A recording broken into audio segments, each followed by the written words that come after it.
Hi everyone and welcome to Creative Cakes by Sharon. With Halloween just around the corner, today I'm creating a Nightmare Before Christmas cake for you featuring both Jack Skellington and Sally in a special double-sided 3D Halloween inside surprise cake. If you like the sound of that, be sure to subscribe to my channel so you can check out all of my other creative cake tutorials. But for now, let's get started. For this particular cake today, I used my Bundt tin and I cooked two cakes which I've cooled and trimmed the tops off so they're nice and flat. I've got a square cake board, I've got my offset spatula, X-Acto blade and black edible marker. I've got my fondant rolling pin as well as some buttercream frosting, a mixture of Smarties in red, white and black colours. I've got a little bit of water and a paintbrush as well as my pastry brush. I've got some white chocolate ganache. I've got some white, red, black and light blue fondant. The first thing I'm going to do is fill my cake with some buttercream frosting. Now because a Bundt cake is very tall, I've divided the top and the bottom into two so that I have 4 layers of cake in total. That way, with each serving of cake, you're going to get a nice addition of the buttercream frosting instead of just a large piece of cake.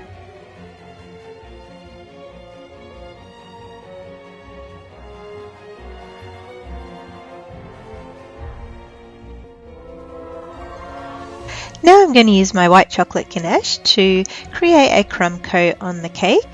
I'm not going to be too fussy about the neatness of this coating because I'm going to add a second layer.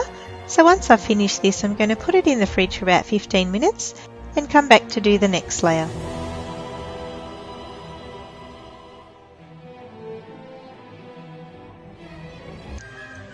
So now I've got my cake back out of the fridge and I'm going to add a second coating of the white chocolate ganache. This time it's going to be a little bit thicker and I'm going to try and smooth it as much as I can as I go. I don't need to be too fussy about covering up all of the grooves in the Bundt cake because the grooves are going to actually be a feature in the final cake. Once again, when I've finished the coating, the cake's going to go back in the fridge for another 15 minutes. Now I'm going to smooth the surface of my cake down and I'm going to dip my offset spatula into my boiling water here, wipe off the excess moisture and smooth over the ganache.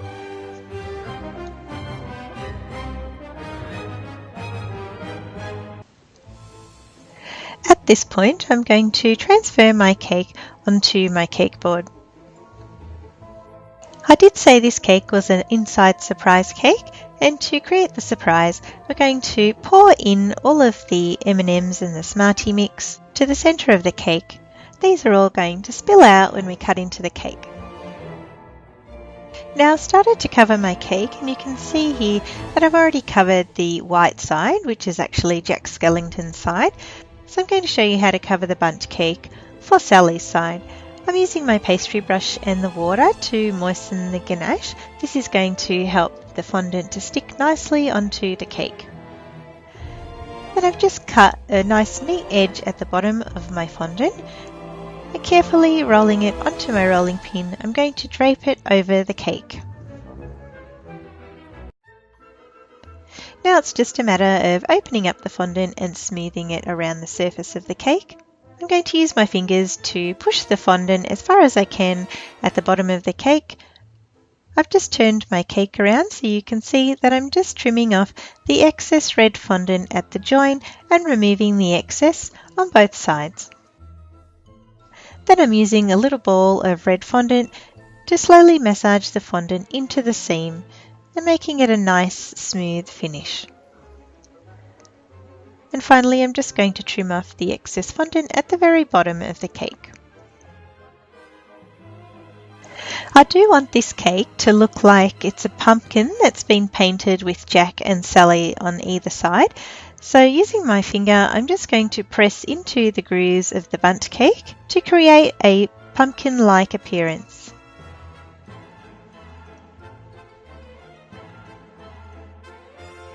I'm going to work on creating Sally's face first, and it's going to be in the shape of a heart.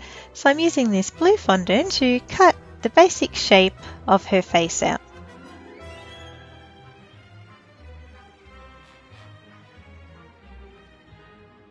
I'm also going to add a little piece at the bottom for her neck.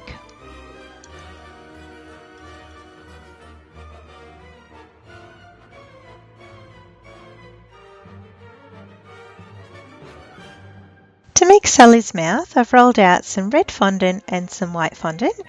And first of all, I'm going to cut out her lips. So to do that, I'm going to cut a semicircle into the fondant, and then I'm going to cut another semicircle about 1/2 centimetre below that.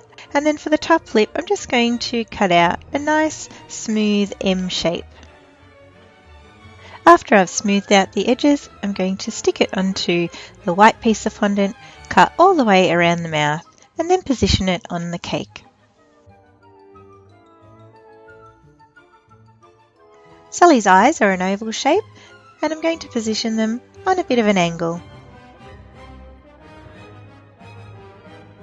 2 little balls of black fondant, which I'm going to flatten out, are going to form the pupils of her eyes,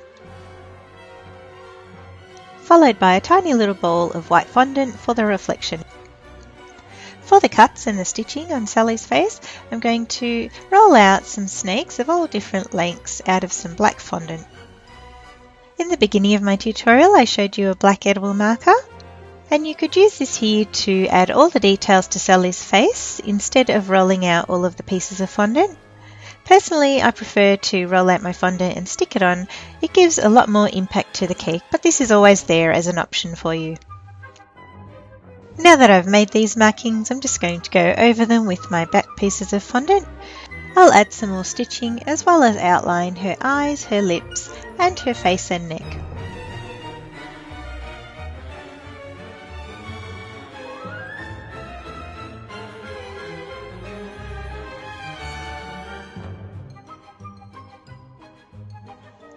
I've spun my cake around now to work on Jack's side, and to cut his eyes out, I've cut a semicircle, and then for the top of the eye, I'm doing a kind of a wave, almost like an S shape. I also need 2 little oval nostrils, and I'm going to adhere all of these onto the cake. Once again, I've rolled out a whole lot of little pieces of black fondant, and I'm going to use these to add details to the top and the bottom of Jack's eyes, a nice big mouth, and the stitching that goes along his mouth. You can shape his mouth however you like to give whatever expression you're after. As I want my cake to look like an actual pumpkin, I need to create a stalk. So I've got 2 balls of fondant, one red and one white, and I'm just going to roll one end of the fondant to create the top of the stalk, and then I'm going to flatten out the bottom bit. This is going to cover the top of the pumpkin. Placing them back to back on the cake, I'm just going to glue them together with a little bit of water. The very last thing I need to do to finish off my cake is to add some hair for Sally, which is going to run all the way up her side of the stalk.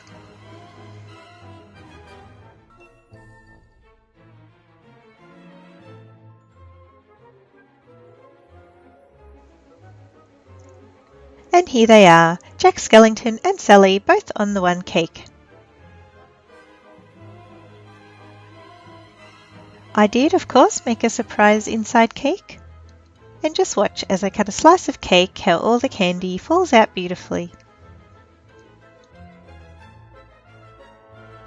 So guys, I really do hope you enjoyed my Jack Skellington and Sally special double-sided 3D Halloween inside surprise cake. If you did, make sure to give it a thumbs up and hit the like button, and also share it with your friends. I love to get your comments, your feedback and your suggestions, so don't forget to drop me a line in the comment section below. If you haven't already done so, be sure to subscribe to my channel so you can see cakes like this, plus many more of my creative cake tutorials. Happy Halloween guys, and thanks for watching.